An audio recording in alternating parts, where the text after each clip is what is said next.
अस्सलाम वालेकुम नाज़रीन। मैं अपने एक नए वीलॉग के साथ आपकी खिदमत में हाज़िर हूँ। ये पीआईए के सरप्लस स्पेयर पार्ट्स की परचेज़ के मतलब ये वीलॉग है। नाज़रीन, 1983 में एयर कमोडोर मुमताज़ साहब पीआईए स्टोर्स के डायरेक्टर हुआ करते थे। उस ज़माने में पीआईए के ज़्यादातर जहाज़ जो है वो बोइंग्स हुआ करते थे और पीआईए ने न्यूयॉर्क में एक परचेज सेल बनाया था जिसके थ्रू पीआईए के जहाज़ों के स्पेयर पार्ट्स परचेज किए जाते थे। उस ज़माने में पीआईए सरप्लस मार्केट से पार्ट्स परचेज किया करती थी और एयर कमोडोर मुमताज़ साहब हर महीने या हर 3 महीने बाद मैनेजिंग डायरेक्टर को एक लेटर लिखा करते थे जिसमें वो अपनी परफॉर्मेंस का जिक्र करते हुए ये बताते थे कि फ़र्ज़ करें एक महीने में अगर $3 मिलियन के पार्ट्स उन्होंने जिनकी कैटलॉग प्राइस $3 मिलियन थी, अगर वो उन्होंने परचेज़ किए तो उसके लिए उन्होंने सिर्फ $1 मिलियन खर्च किया। मतलब ये है कि वो अपनी कॉस्ट से 1/3 प्राइस में उन्होंने वो पार्ट्स सरप्लस मार्केट से परचेज़ किए और ये सिलसिला काफ़ी अरसे तक चलता रहा।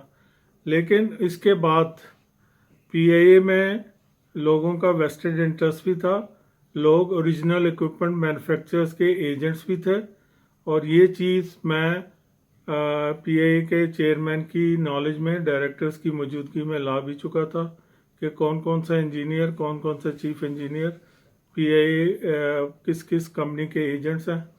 तो पीआईए में ये चीज़ काफ़ी अर्से चलती रही कि पार्ट्स जो हैं सरप्लस मार्केट से परचेज करने चाहिए या डायरेक्ट ओरिजिनल इक्विपमेंट मैन्युफैक्चर से परचेज करने चाहिए।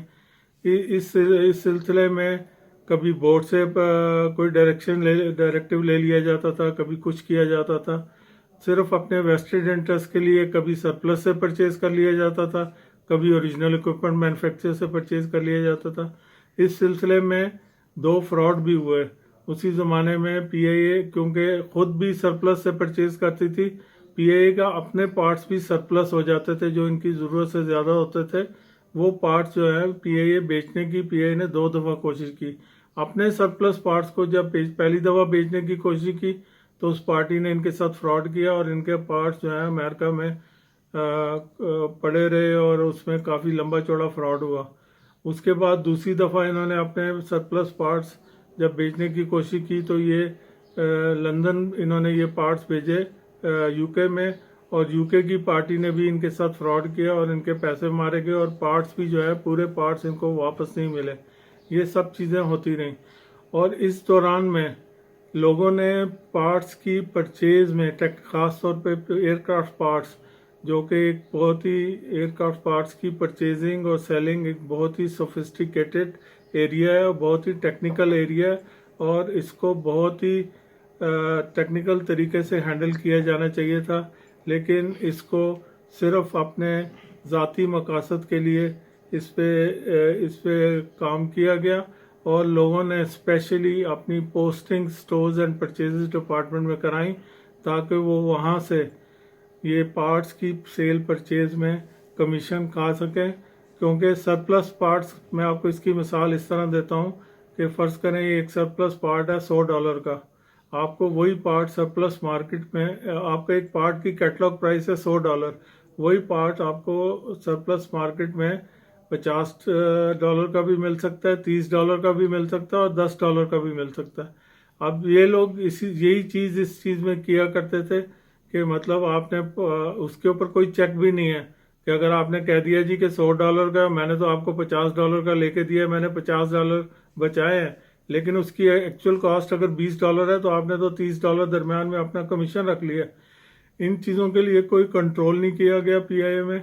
और पीआईए में जैसे मैंने आपको टीडब्ल्यूओ के मतलब बताया था, इसी तरह क्योंकि इन एरियाज़ का कंप्लीट ऑडिट इंटरनल ऑडिट ने और गवर्नमेंट ऑडिट ने और दूसरी एजेंसीज ने इनका कॉम्प्रिहेंसिव ऑडिट नहीं किया था, इसकी वजह से इन पार्ट्स की सेल परचेज में बेतहाशा फ्रॉड्स हुए हैं और ऑडिट ना होने की वजह से लोगों ने इसमें बेतहाशा पीआईए को नुकसान पहुंचाया। तो जो ये कहा जाता है जी कि ये पिछला पीरियड जो है वो ख़त्म कर दिया जाए, 400 बिलियन का लॉस, और आगे चला जाए, उसमें आगे भी यही सब कुछ होगा अगर ये पिछले लोगों को सजाएं नहीं मिलेंगी, पिछले पीरियड्स के ऑडिट्स नहीं होंगे, पिछले पीरियड्स की इन्वेस्टिगेशन नहीं होंगी। और जिन लोगों ने इन इन्वेस्टिगेशन ना करने में कोताही की है, जिन्होंने इनको ना करते हुए कोताही की है, जिन मैनेजमेंट्स हैं, जिन ऑफिशियल्स हैं इसमें पैसे कमाए हैं, उन सब के खिलाफ प्रॉपर एक्शन लिया जाना चाहिए, क्योंकि ये एक बहुत ही इम्पोर्टेंट एरिया होता है हर एयरलाइन में। और ये पीआईए तो लोगों ने इस तरह चलाई है जैसे ये कोई आम जनरल स्टोर होता है या आम छोटी सी ऑर्गेनाइजेशन होती है। पीआईए एक इंटरनेशनल एयरलाइन थी, ये इंटरनेशनल कंपनियों के साथ compete कर रही थी। इसकी मैनेजमेंट को पीआईए पाकिस्तान की आम कंपनियों की मैनेजमेंट से अबव एवरेज होना चाहिए था। इसके ऑफिशियल्स को आम कंपनियों के ऑफिशियल से अबव एवरेज होना चाहिए था, और उनको ईमानदारी से और प्रोफेशनलिज्म को मलूज़ खातर रखते हुए प्रॉपर काम करना चाहिए था, और पीआईए को ज़्यादा से ज़्यादा फ़ायदा पहुंचाना चाहिए था, बजाय इसके कि वो पीआईए के नुकसान का मूजिब बने। और ये समझा जाता रहा जी कि पीआईए जो है ज़्यादा स्टाफ की वजह से पीआईए जो है वो नुकसान का बायस बनी है। ये स्टाफ होना तो सिर्फ एक वजह थी, असल वजह मिसमैनेजमेंट थी, लोगों की करप्शन थी। मेन करप्शन की वजह से ये नुकसान हुआ, और पीआईए में जो है क्वालिफाइड लोगों को और ईमानदार लोगों को ऊपर नहीं लाया गया, और करप्ट अनासर ने पीआईए पे कब्जा किया, जिसकी वजह से ये सब नुकसान हुआ। अगर आपको ये वीलॉग पसंद आए तो इस पर अपने कमेंट ज़रूर कीजिएगा और इसको सब्सक्राइब ज़रूर कीजिएगा। आइंदा के वीलॉग्स तक खुदा हाफिज़।